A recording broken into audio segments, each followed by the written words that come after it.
നിങ്ങളെ സംബന്ധിച്ചിടത്തോളം ഞാൻ ആദ്യം സൂചിപ്പിച്ചതുപോലെ ഒരുപാട് വെല്ലുവിളികൾ, പ്രത്യേകിച്ച് വിശുദ്ധമാവുന്ന ഇസ്ലാം അത് എന്നും വിമർശനങ്ങളെ നേരിട്ടതായ ഒരു ദീനാണ്.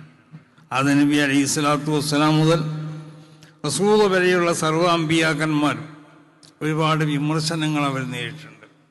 വളരെയധികം പ്രയാസങ്ങൾ അവർ സഹിച്ചിട്ടുണ്ട്. അപ്പോൾ അതിൻ്റെ ഒരു തുടർച്ച എന്നുള്ള നിലക്ക് നിങ്ങൾ ഇറങ്ങി ചെല്ലുമ്പോഴും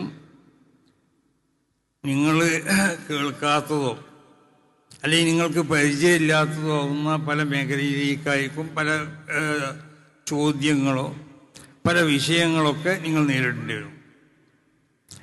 ഇതൊക്കെ നേരിടുമ്പോൾ നിങ്ങൾ വിജയിക്കണമെന്നുണ്ടെങ്കിൽ നിങ്ങൾക്ക് ഏറ്റവും പ്രധാനമായിട്ടുണ്ടാവേണ്ട ഏറ്റവും പ്രധാനമായ ഒരു സംഗതി മഹാന്മാരൊക്കെ രേഖപ്പെടുത്തിയതുപോലെ ഈ വിശുദ്ധമാവുന്നതായ ദീൻ,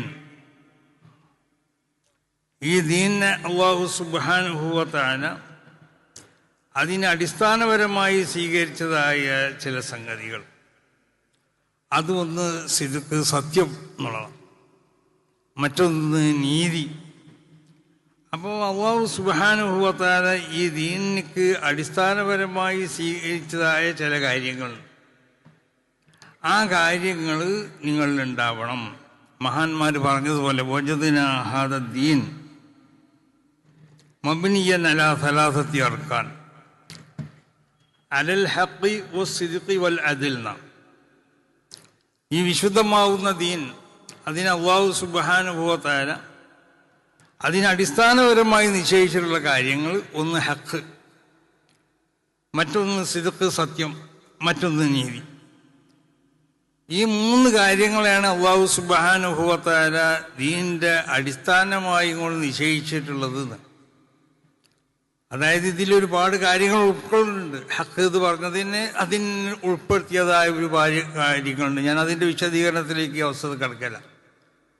സിദ്ഖ് ഉൾക്കൊള്ളുന്ന ഒരുപാട് കാര്യങ്ങളുണ്ട്, അതിന് നീതി ഉൾക്കൊള്ളുന്നതായ ഒരുപാട് കാര്യങ്ങളുണ്ട്.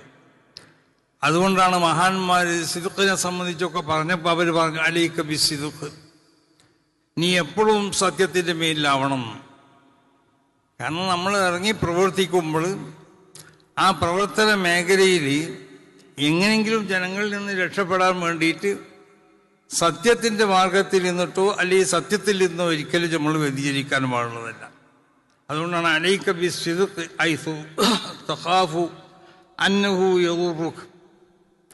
സത്യം പറഞ്ഞാൽ അത് നിനക്ക് പ്രയാസം ഉണ്ടാവുമെന്ന് നീ പേടിക്കുന്നുണ്ടോ, എന്നാലും നീ സത്യത്തിൽ തന്നെ നിൽക്കണം. ഫഇന്നഹു യൻഫഉക, ആ സത്യത്തിൽ നിന്നാൽ അതുകൊണ്ട് എനിക്ക് ഗുണമുണ്ടാവുന്നതാണ്. വദഇൽ കദിബ, അസത്യത്തിൽ നിന്ന് നീ വിട്ടുപോവുകയും വേണം.